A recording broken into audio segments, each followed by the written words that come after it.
Hello students, how are you all? I hope you all are good. So today we will continue our previous chapter, that is chapter number 2, elements, mixtures and compounds. So today we will start from page number 41. These questions right here, today's date and class work. We will do these questions in book.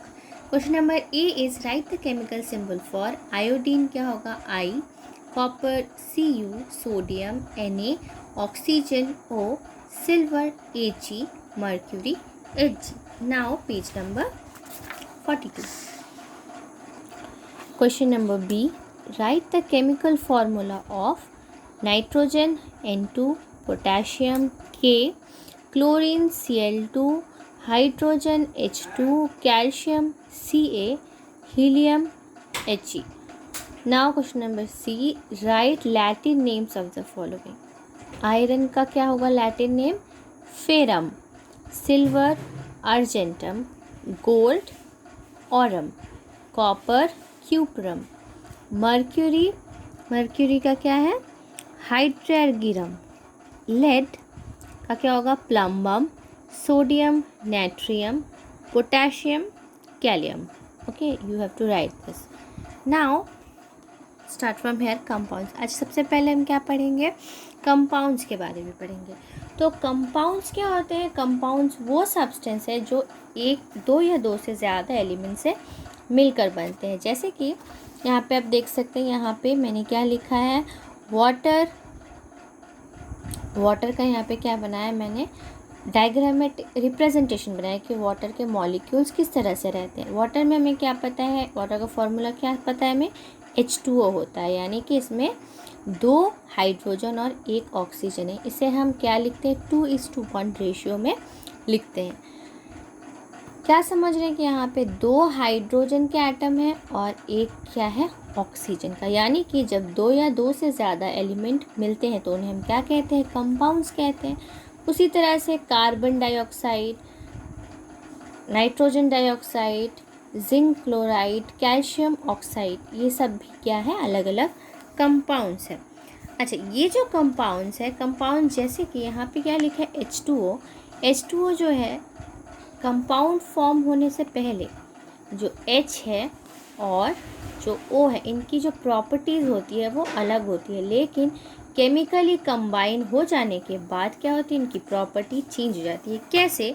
जैसे कि हमें पता है कि water जो है, water does not support burning. Water burning support नहीं करता. जब भी कहीं पर अगर आग लगती है तो पानी डाला जाता है, या फिर वाटर क्या होता है? बर्निंग सपोर्ट नहीं करता. लेकिन इसके जो भी कॉन्स्टिट्यूएंट पार्टिकल्स है, जैसे कि हाइड्रोजन और ऑक्सीजन क्या है? ऑक्सीजन जो है वो बर्निंग सपोर्ट करता है, और हाइड्रोजन भी जो है वो भी जल्दी बर्न हो जाता है. इससे क्या समझ सकते हैं कि हम कि कोई भी एलिमेंट की कैसी भी प्रॉपर्टी हो, वो कंपाउंड बनने के बाद उसकी जो प्रॉपर्टी है वो बदल जाती है. इसके बाद है chemical formula of compounds. Chemical formula क्या है? ये जो अलग अलग कंपाउंड्स है, जैसे कि अभी हमने देखा H2O, वाटर, ये क्या है? कंपाउंड है. इन अलग अलग कंपाउंड्स को भी रिप्रेजेंट करने के लिए अलग अलग फार्मूला लिखे जाते हैं. अब इन्हीं को क्या कहा जाता है? केमिकल फार्मूला कहा जाता है. जैसे कि वाटर का केमिकल फार्मूला क्या है? H2O. Okay, now is valency. Valency क्या है? किसी भी कंपाउंड के मॉलिक्यूल में कितने नंबर ऑफ एटम प्रेजेंट है. हमें पता है कि एटम प्रेजेंट होता है हर चीज़ में, है ना? हर एलिमेंट में एटम प्रेजेंट होते हैं. तो वैलेंसी किसे कहते हैं? किसी भी कंपाउंड के किसी भी एलिमेंट में, जे कोनो कंपाउंडेड एलिमेंट है, कितने नंबर ऑफ एटम प्रेजेंट है, इससे उसका जो वैलेंसी है ये निर्धारित होता है. क्या कह सकते हैं? The combining capacity of an atom of an element is called its valency. किसी भी एलिमेंट के जो कंबाइनिंग कैपेसिटी है, मतलब वो किसी के साथ कैसे जुड़ सकती है, नहीं जुड़ सकती है, या कितना जुड़ सकती है, इसे हम उसकी वैलेंसी कहते हैं. अब कैसे समझेंगे वैलेंसी को? वैलेंसी जो है वो हमेशा कैसी होती है? होल नंबर में होती है, और 1 to 8 होती है. ठीक है, 1 to 8 के बीच में कुछ हो सकती है. जो भी एलिमेंट जिनकी वैलेंसी 1 होती है उन्हें मोनोवैलेंट कहा जाता है. जिनकी वैलेंसी 2 होती है उन्हें डाईवैलेंट, 3 होने से ट्राईवैलेंट, और कुछ की जो है वो अलग अलग भी हो सकती है, यानी कि एक से ज़्यादा भी हो सकती है। जैसे कि यहाँ पे देखो लिखा है कि लिथियम, सोडियम, ये सब क्या है, मोनोवैलेंट है, यानी कि इनकी वैलेंसी 1 है। ऑक्सीजन, मैग्नीशियम, जिंक, ये कैसे हैं, divalent. Boron, aluminium, trivalent. Carbon, silicon, four होती है वैलेंस, यानी कि टेट्रावैलेंट। लेकिन इसके साथ ही साथ कुछ एलिमेंट ऐसे भी होते हैं जिनकी एक से ज़्यादा वैलेंसी हो सकती है, जैसे कि नाइट्रोजन और फास्फोरस की 3 भी हो सकती है, 5 भी हो सकती है। सल्फर की 2, 4, 6 तीनों ही हो सकती है। ये भी जो टेबल है ये भी क्या करना है आपको, आपकी नोटबुक में नोट डाउन करना है और लर्न करना है। Okay, now next is deriving a chemical formula. कैसे हम केमिकल फार्मूला किसी भी कंपाउंड का बनाएंगे या लिखेंगे। जब भी हमें अगर किसी कंपाउंड का अगर केमिकल फार्मूला बनाना है तो हमें सबसे पहले जो पता होना चाहिए वो क्या पता होना चाहिए, उसका सिंबल पता होना चाहिए और उसकी वैलेंसी पता होनी चाहिए। तो सबसे पहले जैसे कि यहाँ पे क्या लिखा है, यहाँ पे chemical formula of carbon dioxide. Carbon dioxide का केमिकल फार्मूला हम कैसे बनाएं। तो सबसे पहले जो करना होता है वो क्या करना होता है, स्टेप 1 में हमें जो कम एलिमेंट्स है उनका क्या करना पड़ता है, नाम लिखना पड़ता है, सिंबल लिखना होता है, जैसे कि C और O यहाँ पे लिखा हुआ है। नेक्स्ट स्टेप क्या होता है, हमें उसकी वैलेंसी को राइट साइड में लिखना होता है। जैसे कि कार्बन की वैलेंसी है 4 यहाँ पे लिखा हुआ है टेबल में, और ऑक्सीजन की वैलेंसी कितनी है 2 लिख दिया। अब हमें क्या करना है, हमें इन वैलेंसीज़ को इंटरचेंज करना है, यानी कि जो कार्बन की वैलेंसी थी वो चली जाएगी ऑक्सीजन में, और जो ऑक्सीजन की वैलेंसी वो चली जाएगी कार्बन में। इस तरह से जब क्या होगा कि हमने इंटरचेंज कर दिया, इंटरचेंज करने पे क्या होगा, C2 हो गया और O4 हो गया। अब हमें क्या देखना होता है, अब हमें देखना होता है कि ये जो है वो ये क्या हो रहे हैं, ये जो वैलेंसी हमने मिली इंटरचेंज की, ये क्या सिंप्लीफाई होते हैं, ये क्या इनमें क्या हम काटाकुटी कर सकते हैं। तो येस 2 और 4 जो है वो सिंप्लीफाई हो सकते हैं।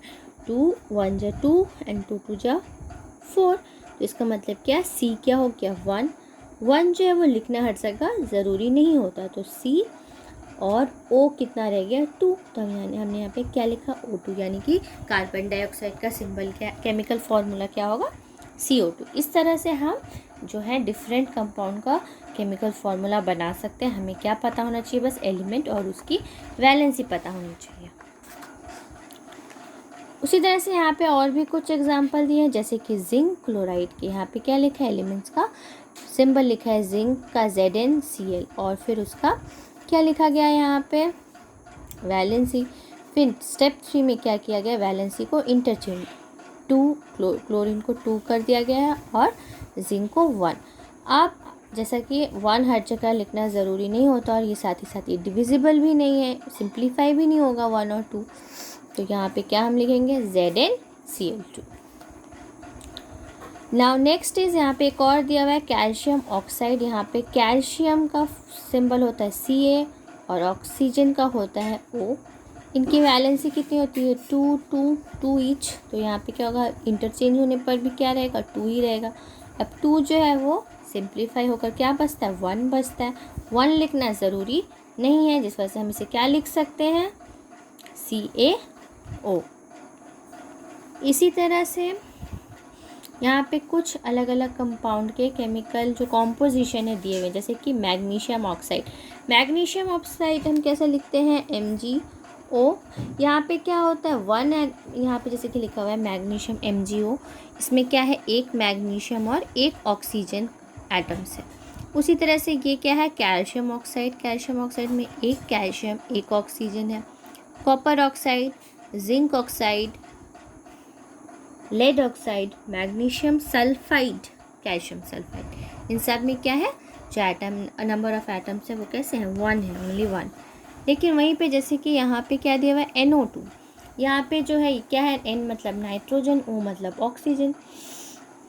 यहाँ पे N जो है नाइट्रोजन 1 है और ऑक्सीजन 2 है, इससे क्या कहा जाता है नाइट्रोजन डाइऑक्साइड। उसी तरह से ZnCl2, Zn मतलब जिंक, Cl मतलब क्लोरीन। Zn यहाँ पे कितना है 1 और Cl 2, इसे हम क्या पढ़ते हैं जिंक क्लोराइड। ओके, इसी तरह से यहाँ पे कुछ और केमिकल फार्मूला और उसके जो रेशियो, केमिकल कॉम्पोजिशन का जो रेशियो है वो दिया हुआ है। जैसे कि नाइट्रस ऑक्साइड, इसका रेशियो क्या है 2:1। इसे हम केमिकल फार्मूला के रूप में क्या लिखते हैं N2O। उसी तरह से अभी जो वाटर का हमने पढ़ा 2:1, यानी कि 2 हाइड्रोजन 1 ऑक्सीजन, इसे क्या लिखा जाता है H2O। इस जैसे फेरस ऑक्साइड का भी दिया हुआ है, इसका फार्मूला क्या है FeO, और इसका जो रेशियो है वो क्या होता है 1:1। Now these questions, write the constituent atom and the chemical formula of the following। इसमें आप क्या लिखेंगे, इसमें हम सिर्फ इसका जो केमिकल फार्मूला है वो अपने बुक में लिखेंगे। Okay, now come to the next page, page number 46, mixtures. यहाँ पे क्या पढ़ना है हमें, मिक्सचर्स के बारे में। मिक्सचर्स हमने पढ़ा था जब भी कोई सब्सटेंस दो या दो से चीज़ ज़्यादा प्योर सब्सटेंस से मिलके बनता है उसे हम मिक्सचर कहते हैं।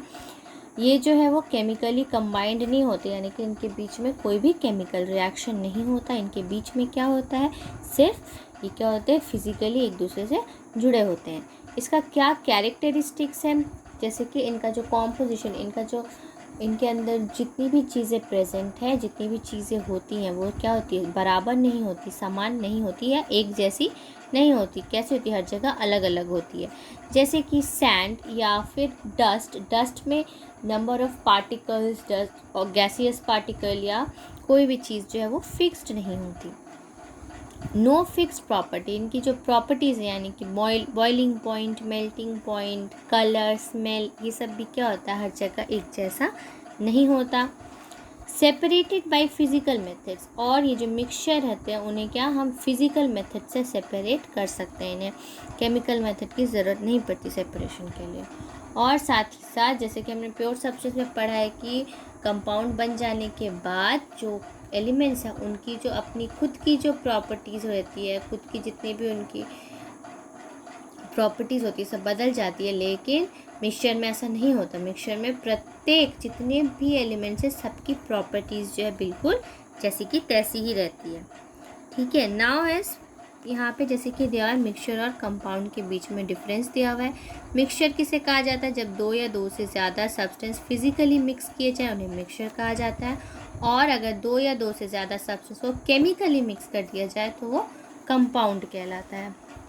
इसी तरह से जो मिक्सचर है उनका कोई फिक्स्ड कॉम्पोजिशन नहीं होता, लेकिन कंपाउंड्स का होता है।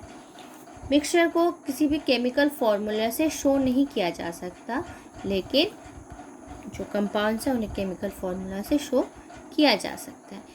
इसी तरह से यहाँ पे एयर, मिक्सचर और कंपाउंड के बीच में भी कुछ चीज़ें दी हुई हैं। अच्छा, ये जो एयर है, एयर मिक्सचर है या कंपाउंड है। एयर जो है, एयर में हमें पता है कि एयर में कई सारी गैसेस होती है। Air is a combination of gases, जैसे कि oxygen, carbon dioxide, water vapour, nitrogen, इस तरह की ढेर सारी गैसेस होती हैं। तो इसका मतलब क्या है, ये एक तरह का मिक्सचर है, कंपाउंड नहीं।